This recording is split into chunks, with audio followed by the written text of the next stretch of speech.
la mitosis y el ciclo celular. ¿Qué es el ciclo celular? El ciclo celular es el proceso por el cual una célula empieza a procesar para lograr dividirse en dos células del mismo tamaño. Esta tiene 4 fases en total. Se puede agregar una quinta en el caso de G0, pero las más normales que se pueden encontrar en estas son G1, S, G2 y la mitosis o M. ¿Qué pasa en G1? En G1 la célula en sí empieza a aumentar de tamaño y sus enzimas y otras proteínas que son necesarias para poder hacer este proceso se sintetizan y se empiezan a multiplicar en algunos de otros sentidos. El posible G0. Bueno, el posible G0 es cuando la célula encuentra que no tiene por qué aumentar de tamaño ni sintetizarse y dice que ya no necesita duplicarse más veces y queda en un estado de stand-by, de descanso, lo que hace que en G0 la célula queda simplemente durmiendo, no hace nada más y puede que en un futuro siga funcionando, pero ya no. En S, en esta el ADN se sintetiza, lo que hace que se dupliquen los cromosomas. ¿Qué quiere decir esto? Esto quiere decir que un cromosoma que normalmente tiene una sola hebra, tiene una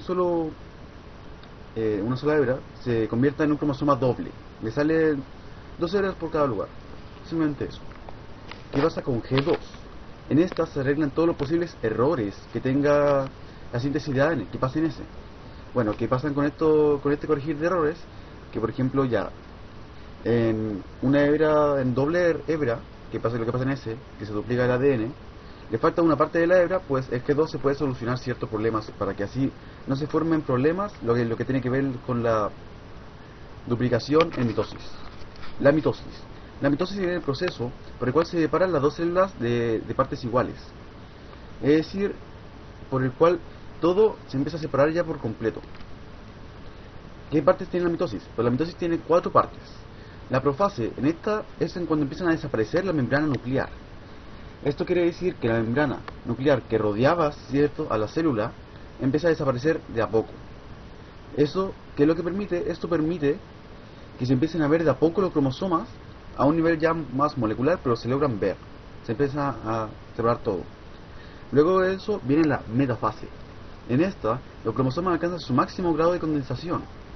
Esto quiere decir también que la membrana nuclear ya desapareció por completo, ya no existe, se fue. Y su máximo grado de condensación quiere decir que ya básicamente están listas para poder separarse en algún sentido.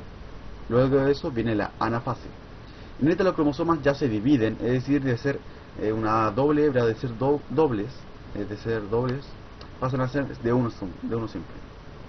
Y estos también son homólogos. ¿Qué quiere decir que sean homólogos? Que estos dos que se separan van a ser iguales.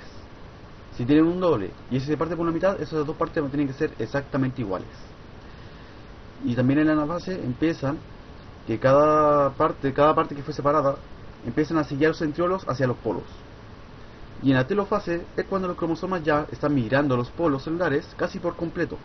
Y la telofase termina justamente cuando ya están cada parte de los cromosomas siguiendo los centriolos por completo, en el caso de la célula animal. Y ya están en cada esquina, en cada polo de la célula. Luego de eso lo sigue la citocinesis.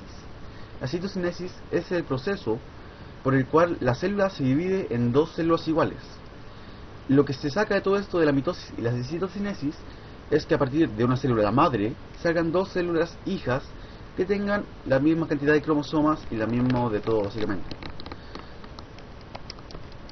Estrangulación y separación por medio de una pared. Bueno, la primera que se muestra en esta imagen es el tipo de estrangulación. Esto sucede en las células animales. Y es que cuando ya la célula está lista para separarse, hay un proceso de estrangulación que separan casi a la fuerza entre estas dos. Y esto es gracias a los centriolos que poseen, dado que los centriolos ejercen esa fuerza en cada lugar para que esto pueda estrangularse.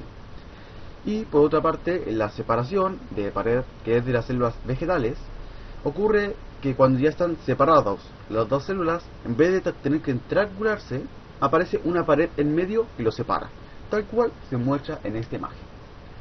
Algo importante de recalcar de todo esto es que si por ejemplo la célula madre, que es la célula de todo el comienzo, que ocurre en todo esto, que ocurriría en G1, la célula madre, si por ejemplo esta tiene 6 cromosomas, eso quiere decir que las dos células hijas, cada una va a tener 6 cromosomas.